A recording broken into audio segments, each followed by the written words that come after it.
हम 90s के बच्चे अब तक ये बात समझ ही नहीं पा रहे हैं कि अब हम बड़े हो चुके हैं।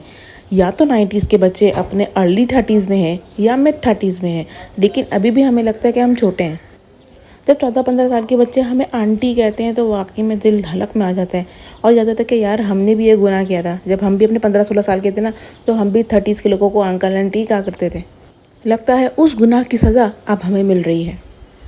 या किसी दिल जले ने शदीद बद्दुआ दी होगी कि बेटा तुम भी पहुंचो अपने 30s में, फिर पता लगेगा अंकल आंटी सुनना कितना बुरा लगता है। लेकिन दिल का क्या ही कीजिए कि अब तक कोई मानने को तैयार ही नहीं है। क्या आपके साथ भी ऐसा है कि आपका दिल नहीं मान रहा कि आप अंकल आंटी के जोन में दाखिल हो चुके हैं? क्या आप भी हाइपरटेंशन, सर दर्द, कमर दर्द, टांगों के दर्द के मर्ज में लाक हैं? क्या आप भी अपने पर्स में अब लिप ग्लॉस की जगह पैनाडोल रखते हैं? मुझे ऐसा लगता है कि हम वो वाहिद जनरेशन है जो अपने 30s को लेके बहुत ज़्यादा परेशान है। वरना हमसे पहले वाले जनरेशन अपने 30s में उछल कूद करती थी, बुलिंग करती थी, दूसरों को नीचा दिखाती थी, और हम आज तक बुली होते रहते हैं। आज भी हमें कोई मोटा कर देता है तो हम अबे चुप करना के बजाय ही करके हंसते ही रहते हैं।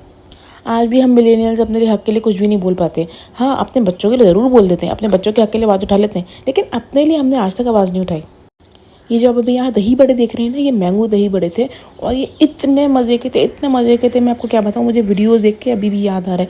ये बहुत मज़े का, ये स्टॉल भी बहुत मज़े का था जो कि सोकोल वाकई में पाकिस्तान मैंगो एग्जीबिशन में लगा था।